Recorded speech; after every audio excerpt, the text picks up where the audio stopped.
জাতীয় মসজিদের সামনে এত সুন্দর একটা আয়োজন, প্রাকৃতিক সৌন্দর্যে ভরপুর।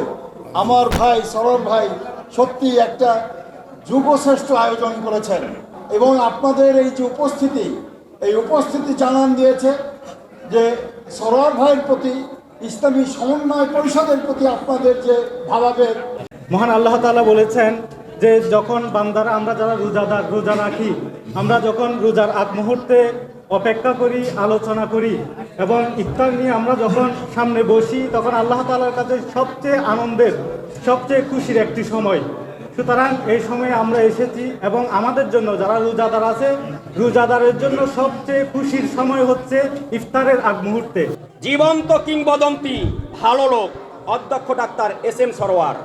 সর্বাবস্থায় তার উন্নতি হোক, অমায়িক তার আচার ব্যবহার। সংযমের মাস এই রমজান মাস, ত্যাগের মাস রমজান মাস। এই মাসের সিয়াম সাধনা করে আমরা সেগুলি সংগ্রহ করতে পারি। রমজান আমাদেরকে শিক্ষা দেয় সংযম, ত্যাগ, মানসিকতা নিয়ে একে অপরের প্রতি ভ্রাতৃত্ববোধ, মূল্যবোধ এবং মূল্যবোধের অবক্ষয় রোধ করে মানবিক পরিমণ্ডল বিনির্মাণের শিক্ষা দেয়। আজকে আপনাদের কাছে আমি বিনীত অনুরোধ করব, আপনারা যারা বাংলাদেশ ইসলামী সমন্বয় পরিষদের নেতৃবৃন্দরা রয়েছেন, ইফতার করছেন, আপনারা যেখানে থাকেন না কেন মানুষকে ইফতার করাতে সহযোগিতা করবেন। একজন মানুষকে ইফতার করলে আল্লাহ তাআলা বলেন তার জীবনের সমস্ত গুনাহ তার মাফ করে দেবেন। এমনকি শুধু তাই নয়, সে যদি জাহান্নামী হয়ে থাকে তার জাহান্নাম থেকে নাম রেখে দেয়, জান্নাতবাসী হিসাবে তাকে ঘোষণা করে।